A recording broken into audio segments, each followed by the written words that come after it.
യെഹെസ്കേൽ പ്രവചനം 12-ാം അധ്യായം 11-ാമത്തെ വാക്യം. ഞാൻ നിങ്ങൾക്കൊരു അടയാളമാകുന്നു എന്ന് നീ പറക. ഞാൻ ചെയ്തതുപോലെ അവർക്കും ഭവിക്കും. അവർ നാടുകടന്ന് പ്രവാസത്തിലേക്ക് പോകേണ്ടി വരും. പ്രവാചകനായ യെഹെസ്കേൽ ജനത്തോട് പറയേണ്ട ഒരു കാര്യം അവിടെ എടുത്തു പറയുകയാണ്. ഞാൻ നിങ്ങൾക്ക് ഒരു അടയാളമാകുന്നു. 6-ാമത്തെ വചനത്തിലും നമുക്കത് കാണാൻ കഴിയും. ഞാൻ നിന്നെ ഇസ്രായേൽ ഗൃഹത്തിന് ഒരു അടയാളമാക്കിയിരിക്കുന്നു. ഒരു പ്രവാചകനെ ജനത്തിന് മുഴുവൻ അടയാളമാക്കി.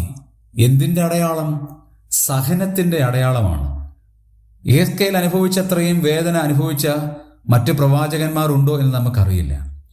പ്രവചനത്തിൻ്റെ ഒരു അടയാളമാണ്. ദൈവത്തിൻ്റെ ദൂത് ആരുടെയും മുഖത്ത് നോക്കി കൃത്യമായി പറയുവാൻ യെഹെസ്കേലിനുള്ളതുപോലെയുള്ള ആ ചങ്കൂറ്റം മറ്റാർക്കും ഉണ്ടായിരുന്നിട്ടില്ല. 3 സ്നേഹത്തിൻ്റെ ഒരു അടയാളമാണ്.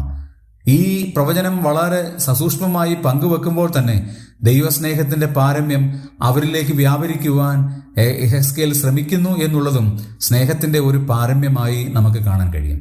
പ്രിയമുള്ളവരെ, നമ്മെ ഈ ലോകത്തിൽ ഒരു അടയാളമാക്കിയിരിക്കുകയാണ്.